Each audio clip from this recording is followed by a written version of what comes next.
Chapter 2. The Third Finger. The house was one of no mean order, and a glance at the rows of books showed them to be well chosen, evidently the valued treasures of a studious man. Upon the writing table was an electric reading lamp with a green shade, and a fine, pale photograph of a handsome woman in a heavy silver frame. In the stationery rack upon the table, the notepaper bore an embossed cipher surmounted by a coronet. After a few moments the door reopened, and there entering a very thin, pale-faced, slightly built man of perhaps 60, carefully dressed in the clothes of a rather antique cut. He threw out his chest in walking, and carried himself with stiff, unbending hauteur.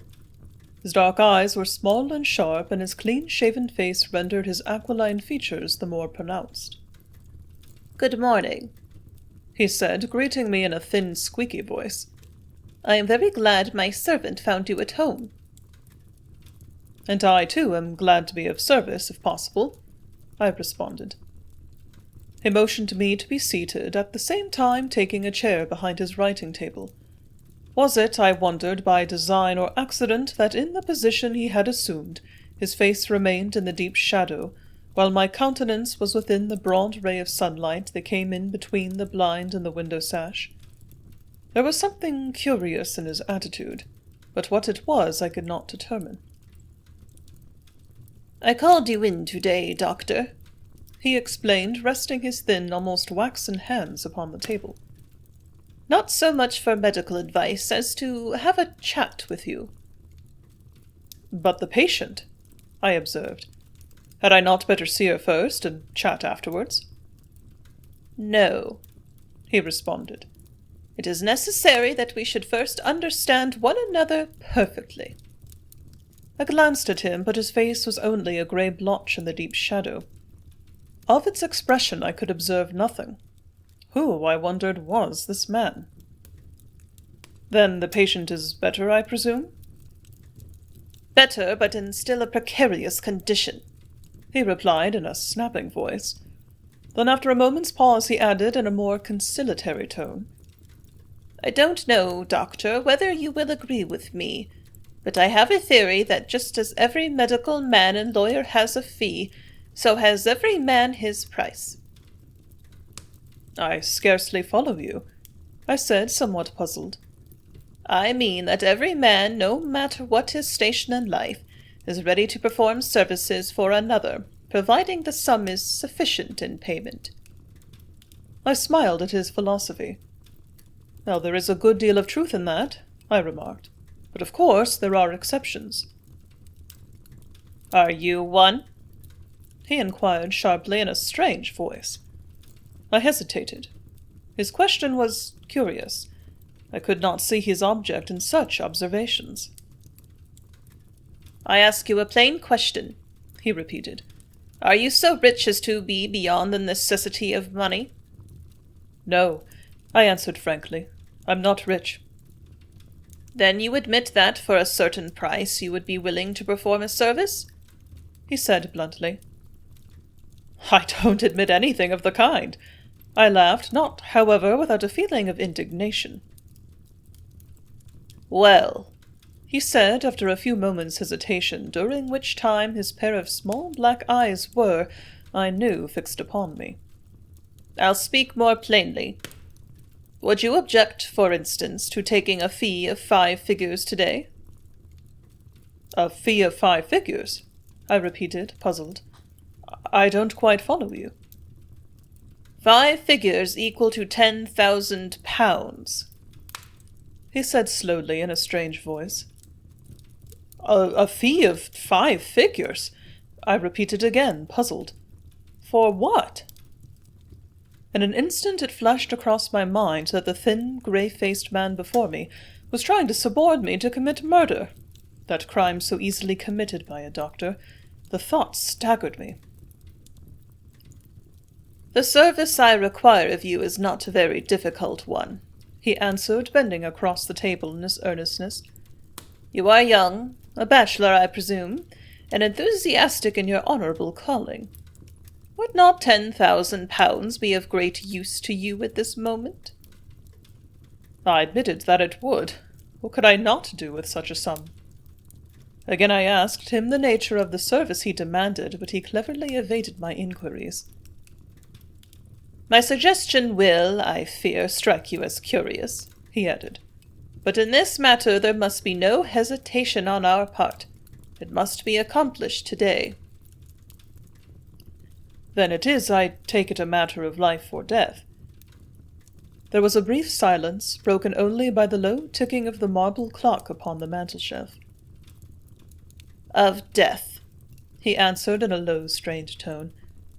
Of death rather than life. I held my breath. My countenance must have undergone a change, and this did not escape his observant eyes, for he added, Before we go further, I would ask you, Doctor, to regard this interview as strictly confidential. It shall be entirely as you wish, I stammered. The atmosphere of the room seemed suddenly oppressive.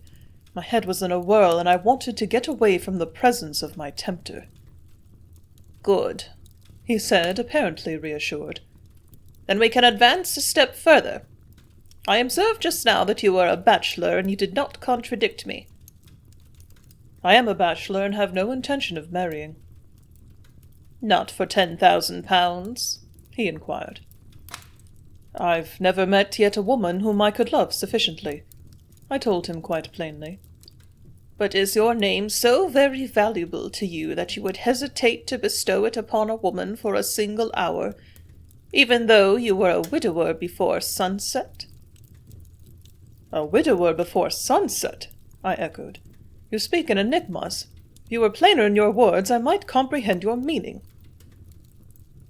Briefly, my meaning is this, he said in firmer voice, after pausing as if though to gauge my strength of character. Upstairs in this house my daughter is ill. She is not confined to her bed, but she is nevertheless dying. 2 doctors have attended her for several weeks, and today in consultation have pronounced her beyond hope of recovery. Before being struck down by disease, she was hopelessly in love with a man whom I believed to be worthless, a man whose name, they told me, was synonymous with all that is evil in human nature. She was passionately fond of him, and her love very nearly resulted in a terrible tragedy. Through the weeks of her delirium she has constantly called his name. Her every thought has been of him, but now in these her last moments I am filled with remorse that I did not endeavour to reclaim him and allow them to marry. He is no longer in England, otherwise I would unite them. The suggestion I have to make to you is that you should assume that man's place and marry my daughter. Marry her? I gasped. Yes. Not being in the possession of all her faculties, she will therefore not distinguish between her true lover and yourself. She will believe herself married to him, and her last moments will be rendered happy. I did not reply. The suggestion held me dumbfounded. I know that the proposal is a very extraordinary one, he went on, his voice trembling in deep earnestness, but I make it to you in desperation. By my own ill-advised action and interference, Beryl, my only child, is dying, and I am determined, if possible, to bring peace to her poor unbalanced mind in these the last hours of her existence. My remorse is bitter, God knows. It is little that I can do in the way of atonement save to convince her of my forgiveness. His face, as he bent forward to me at that moment, came for the first time within the broad bar of sunlight that fell between us, and I saw how white and haggard it was. The countenance was no longer that of a haughty man, but of one rendered desperate. I fear that in this matter it is beyond my power to assist you, I said, stirring myself at last. Truth to tell, his proposal was so staggering that I inclined to the belief that he himself was not quite right in his mind. A curious light in his eye strengthened this suspicion. "You will not help me?" he cried, starting up. "You will not assist in bringing happiness to my poor girl in her dying hour?" "I will be no party to such a flagrant fraud as you propose," I responded quietly. "The sum is insufficient. Well, I'll double it. Let us say 20,000. And the marriage you suggest is, I presume, to be a mock one? A mock one? No, a real and binding one, entirely legal, he responded. A marriage in church. Would not a mock one be just as effective in the mind of the unfortunate young lady? I suggested. No. There are reasons why a legal marriage should take place, he answered distinctly. And they are? Ah, upon that point I regret I cannot satisfy you, he answered. Is not £20,000 sufficient to satisfy you without asking questions? But I cannot see how a legal marriage can take place, I queried. There are surely formalities to be observed. Leave them all to me, he answered quickly. Rest assured that I have overlooked no detail in this affair. A mock marriage would, of course, have been easy enough, but I intend that Beryl should be legally wedded, and for the service rendered me by becoming her husband, I am prepared to pay you £20,000 the instant the ceremony is concluded. Then, unlocking a drawer in his writing-table, he drew forth a large bundle of notes secured by an elastic band, which he held towards me, saying, These are yours if you care to accept my offer. I glanced at the thick square packet of crisp notes, and saw that each was for £100. My eyes wandered to the tempter's face. The look I saw there startled me. Was he actually the devil in human guise? He noticed the quick start I gave, and instantly his features relaxed into a smile. I cannot see what possible ground you can have for scruples, he said. To deceive a dying girl in order to render her last moments happy is surely admissible. Come, render me this trifling service. And thus he persuaded and cajoled me, tempting me with the money in his hands to sell my name. Reader, place yourself in my position for a moment. I might, I reflected, slave through my life and never become possessed of such a sum. I was not avaricious, far from it.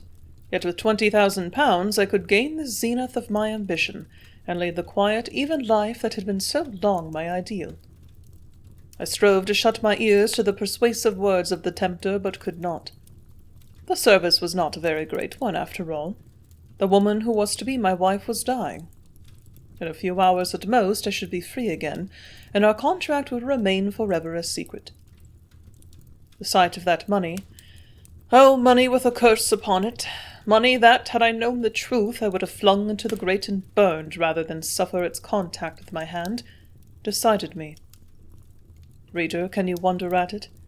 I was desperately in want of money, and, throwing my natural caution and discretion to the winds, I yielded. Yes, I yielded. The tempter drew a distinct sigh of relief. His sinister face, so thin that I could trace the bones beneath the white, tightly stretched skin, grinned in satisfaction, for he was now confident of his power over me. He had me irretrievably in his toils. He tossed the notes carelessly back into the drawer and locked it with the key upon his chain. Then, glancing at the clock and rising, said, We must lose no time. All is prepared. Come with me. My heart at that instant beat so loudly that its pulsations were audible. I was to sacrifice myself and wed an unknown bride in order to gain that packet of banknotes. Mine was indeed a strange position, but, held beneath the spell of this man's presence, I obeyed him and followed him, curious to see the face of the woman to whom I was about to give my name. Together we went out into the hall where stood the manservant who had admitted me. "Is everything ready, Davies?" his master inquired. "Everything, sir. The carriage is at the door." "I would ask of you one favor," the tempter said in a low voice. "Do not express any surprise. All will be afterwards explained." From the inner pocket of his frock-coat he produced a pair of white kid gloves, which he handed me, observing with a smile, "They are large for you, I fear, but that will not much matter. You will meet my daughter at the church. It looks better."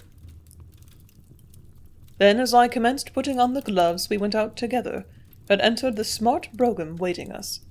All preparations had evidently been made for my marriage. Our drive was not a long one, but so bewildered was I by the singular situation that I took little notice of the direction in which we were travelling. Indeed, I was utterly unfamiliar with that part of London, and I only know that we crossed Sloane Street, and after traversing a number of back streets, suddenly stopped before a church standing in a small cul-de-sac. The strip of faded red baize upon the steps showed we were expected, but the church was empty save for a wheezy, unshaken old verger, who, greeting us, preceded us to a pew in front. Scarcely had we seated ourselves, conversing in whispers, when we heard a second carriage stop, and turning I saw in the entrance the silhouette of my unknown bride in her white satin gown. She advanced up the aisle leaning heavily upon the arm of a smartly dressed man, who wore a monocle with foppish air. Her progress was slow, due no doubt to her extreme weakness. Her veil was handsome, but so thick that in the dim gloom of the church I was quite unable to distinguish her features. As she passed where I sat, silent, anxious, and wondering, the tempter prompted me, and I rose and took my place beside her, while at the same moment the officiating clergyman himself appeared at the vestry. His face was red and pimply, showing him to be of intemperate habits, but at his order I took my unknown companion's slim, soft hand in mine, and the scent of the orange blossom in her corsage filled my nostrils. I stood like a man in a dream. At that instant the tempter bent tenderly to her, saying, "Beryl, my child, this is your wedding day. You are to be married to the man you love. Listen."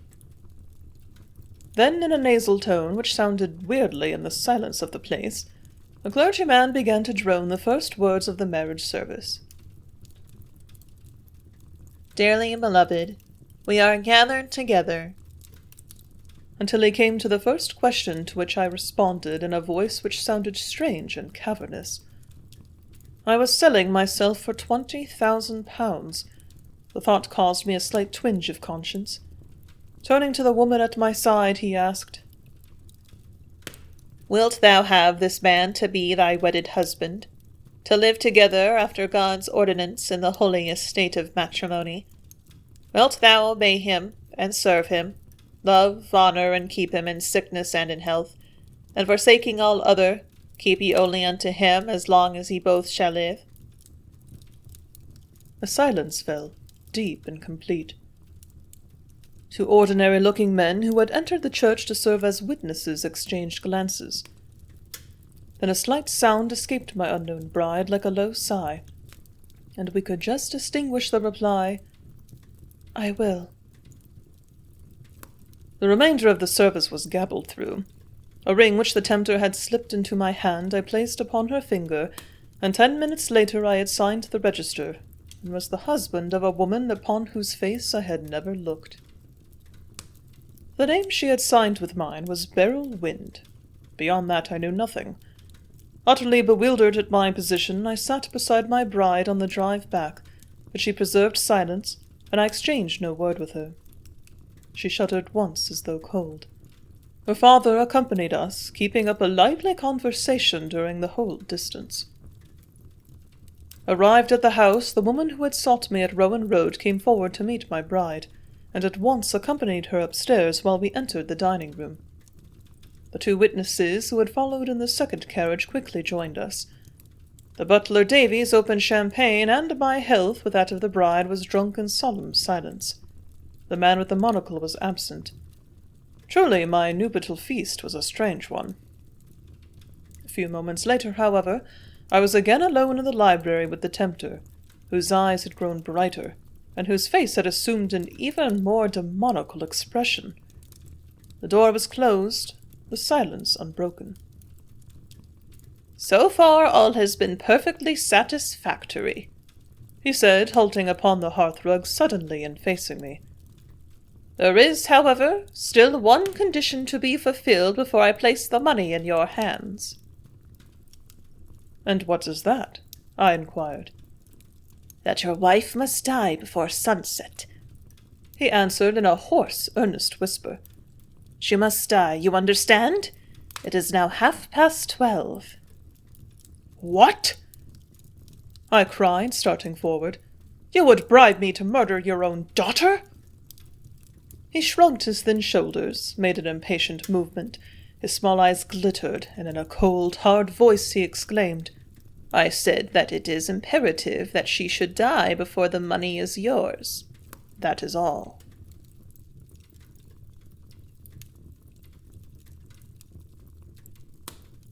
Chapter 3. Concerning a Compact. "Then you make murder one of the conditions of payment?" I said, facing him. "I've only said she must die before sunset," he answered. "She cannot live in any case longer than a few hours. It is easy for you, a doctor, to render her agony brief." "To speak plainly," I said with rising indignation, "you wish me to kill her. You offer me £20,000 not for marriage, but for the committal of the capital sin." His thin lips twitched nervously and his brows contracted. "Ah," he responded, still quite cool. "I think you view the matter in a wrong light. There are various grades of murder. Surely it is no great crime, but rather humane action to put a dying girl out of her agony." "To shorten her life a single minute would be a foul assassination," I replied, regarding him with loathing. "And further, sir, you do not appear to fully realize your own position, or that it is a penal offense to attempt to bribe a person to take another's life." He laughed a short, defiant laugh. "No, no," he said. "Please do not waste valuable time by idle chatter of that kind. I assure you that I have no fear whatever the result of my action. There is no witness here, and if you endeavored to bring me before a judge, who, pray, would believe you?" There was some truth in those defiant words, and I saw by his attitude that he was not to be trifled with.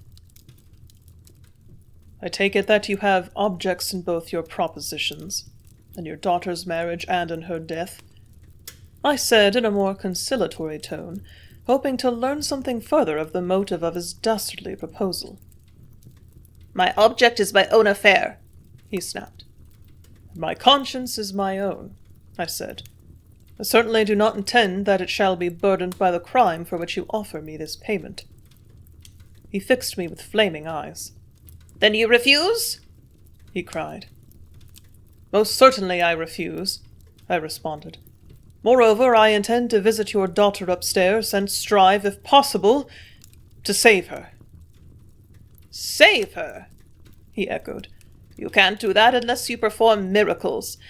But perhaps," he added with a sneer, "such a virtuous person as yourself may be able to work marvels." "I may be able to save her from assassination," I answered meaningly. "You intend to oppose me?" "I intend to prevent you from murdering your own daughter," I said warmly. "Further, I forbid you to enter her room again. I am a medical man, and have been called in by you to attend her. Therefore, if you attempt to approach her, I shall summon the police." "Rubbish!" he laughed, his sinister face now ashen pale. "You cannot prevent me from approaching her bedside." "I can, and I will," I said. "You have expressed a desire that she should, for some mysterious reasons, die before sunset. You would kill her with your own hand, only you fear that when the doctor came to give his certificate, he might discover evidence of foul play." "Exactly," he responded with perfect coolness, thrusting his hands into his pockets. "It is because of that I offer you £20,000. I am prepared to pay for your scientific knowledge." "And for a death certificate?" "Of course." "Well, to speak plainly, I consider you an inhuman scoundrel," I said. "If your daughter's dying hour is not sacred to you, then no man's honor or reputation is safe in your hands." "I thank you for your compliment," he replied with a stiff bow. "But I might reply that you yourself are not very remarkable for honor, having in view the fact that, in the hope of gaining a sufficient price, you have married a woman upon which you have never set eyes." "You tempted me!" I cried furiously. You held the money before my gaze and fascinated me with it until I was helpless in your power. Fortunately, however, the spell is broken by this inhuman suggestion of yours, and I wash my hands clean of the whole affair." "Ah, my dear sir, that is not possible. Remember, you are my daughter's husband." "And yet you ask me to kill her." "Who has greater right to curtail her sufferings than her husband?" "And who has the greater right to endeavor to save her life?" "But you cannot. It is impossible." "Why impossible?" "She is doomed." "By you. You have resolved that she shall not live till morning," I said, adding, "If, as you tell me, her mysterious illness must prove fatal, I see no reason why you should offer me a bribe to encompass her death. Surely a few hours more or less are of no consequence." "But they are," he protested quickly. "She must die before sunset, I tell you." "Not if I can prevent it." "Then you will forego the money I have offered you?" he inquired seriously. "I have no intention of touching a single farthing of it." "Until you are forced to." "Forced to?" I exclaimed. "I don't understand your meaning." "You will understand one day," he answered with a grin. "One day when it may perhaps be too late. It would be best for us to act in unison, I assure you." "For you, possibly, not for me." "No, for you," he said, fixing his crafty, evil-looking eyes upon me. "You have taken one step towards the goal, and you cannot draw back. You have already accepted your price, £20,000. "Enough!" I cried indignantly. "If I were to give information to the police regarding this conversation, you would find yourself arrested within an hour." "As I have already told you, my dear sir, I am not at all afraid of such contretemps. I am no blunderer, I assure you." "Neither am I," I answered quickly, resolving to remain there no longer discussing such a subject. From the first moment of our meeting I had entertained a suspicion of him. Several facts were evident. He had some strong motive, first in marrying his daughter Beryl, secondly in encompassing her death before sundown, and thirdly in implicating me so deeply that I should be unable to extricate myself from the net which he set to entrap me. A fourth fact, apparently small in itself, had caused me considerable reflection. The hand that I had held, and on the finger of which I had placed the bond of matrimony, was in no sense chilly or clammy. It was not the wasted hand of a moribund invalid, but rather that of a healthy person. While I had held it, I felt and counted the pulsations. The latter had told me that my mysterious bride was without fever, and was apparently in a normal state of health. It was curious that she should have walked and acted involuntarily, as if only half conscious of her surroundings. The tempter was endeavoring to deceive me in this particular, but it was in vain. "Cannot we come to terms?" he asked in a low, earnest voice. "There is surely no object to be gained in our being enemies. Rather let us act together in our mutual interests. Recollect that by your marriage you have become my son-in-law and heir." "Your heir?" I echoed. I had not thought of that before. His house betokened that he was wealthy. "You are very generous," I added, not without some sarcasm, "but I do not feel inclined to accept any such responsibility from one whose name even I do not know." "Of course," he said easily. "I was stupid not to introduce myself. In the excitement it quite slipped my memory. Pray forgive me. My name is Wind. Windham Wind." "Well, Mr. Wind," I said with some forced politeness, "I think we may as well conclude this interview. I wish to make the acquaintance of my wife." "Quite natural," he answered, smiling good-humouredly. "Quite natural that you should wish to see her. Only I beg you, doctor, to prepare for disappointment." "Your warning is unnecessary," I responded as carelessly as I could. My curiosity had been aroused by the healthfulness of that small, well-formed hand, and I intended to investigate for myself. That house was, I felt certain, a house of mystery. I turned towards the door, but in an instant he had reached it and stood facing me with his back to it, resolutely saying, "You will go to her on one condition, the condition I have already explained." "That I take her life seriously, and give a certificate of death from natural causes?" I said. "No, Mr. Wind, I am no murderer." "Not if we add to the sum an extra 5,000? "I will not harm her for an extra 50,000. Let me pass!" I cried with fierce resolution. "When you have promised to accede to my request." "I will never promise that." "Then you will not enter her room." Almost as the words left his lips, there was a low tap at the door, and it opened, disclosing Davies, who announced, "The Major, sir." "Show him in." The visitor, who entered jauntily with his silk hat still set at a slight angle on his head, was the well-groomed man who had led my bride up the aisle of the church. I judged him to be about 45, dark-complexioned, good-looking, but foppish in appearance, carrying his monocle with ease acquired by long practice. "Well, Wind," he said, greeting his friend cheerily. "All serene?" "Entirely," answered the other, and then turning to me, introduced the newcomer as Major Tatterset.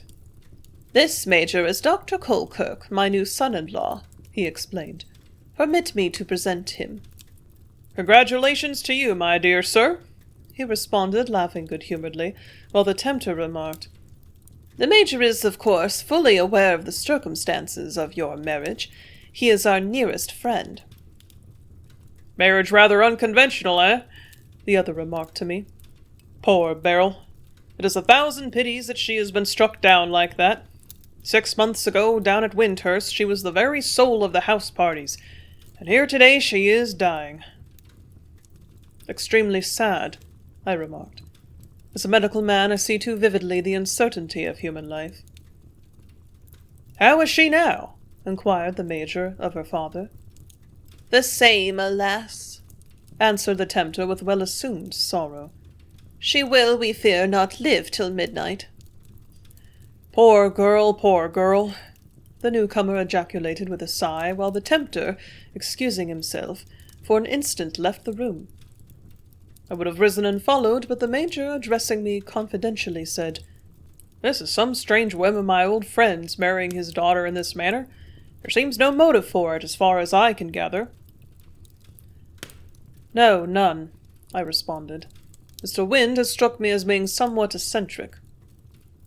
"Oh, he's a very good fellow, an excellent fellow, entirely loyal to his friends. You are fortunate, my dear fellow, in having him as a father-in-law. He's amazingly well off in generosity itself." I recollected his dastardly suggestion that my wife should no longer live longer than sundown, and smiled within myself. This friend of his evidently did not know his real character. Besides, being an observant man by nature, I noticed as I sat there one thing which filled me with curiosity. The tops of the Major's fingers and thumb of his right hand were thick and slightly deformed, while the skin was hardened and the nails worn down to the quick. While the left hand was of normal appearance, the other had undoubtedly performed hard manual labor. A major holding Her Majesty's commission does not usually bear such evident traces of toil. The hand was out of keeping with the fine diamond ring that flashed upon it. "The incident today," I said, "has been to me most unusual. It hardly seems possible that I am a bridegroom, for, truth to tell, I fancied myself the most confirmed of bachelors. Early marriage always hampers the professional man." "But I don't suppose you will have any cause for regret on that score," he observed. "You will have been a bridegroom and a widower in a single day." I was silent. His words betrayed him. He knew of the plot conceived by his friend to bribe me to kill the woman to whom I had been so strangely wedded. But, successfully concealing my surprise at his incautious words, I answered, "Yes, mine will certainly have been a unique experience." He courteously offered me a cigarette, and, lighting one himself, held the match for me. Then we sat chatting, him telling me what a charming girl Beryl had been until stricken by disease. "What was her ailment?" I inquired. I'm not aware of the name by which you doctors know it. It is, I believe, a complication of ailments. Half a dozen specialists have seen her, and all are agreed that her life cannot be saved. Wind has spared no expense in the matter, for he is perfectly devoted to her. His words hardly coincided with the truth, I reflected. So far from being devoted to her, he was anxious, for some mysterious reason, that she should not live after midnight. To lose her will, I suppose, be a great blow to him? I observed with feigned sympathy. Most certainly. She has been his constant friend and companion ever since his wife died 6 years ago. I'm awfully sorry for both poor Beryl and Wind. I was about to reply, but the words froze upon my lips, for at that instant there rang through the house a shrill scream, the agonized scream of a woman. "Listen!" I cried. "What's that?" But my companion's jaw had dropped, and he sat immovable, listening intently. Again the scream rang out, but it seemed stifled and weaker. The tempter was with his daughter, whom he had determined should die. The thought decided me, and turning without further word, I dashed from the room, and with quickly beating heart ran up the thickly carpeted staircase.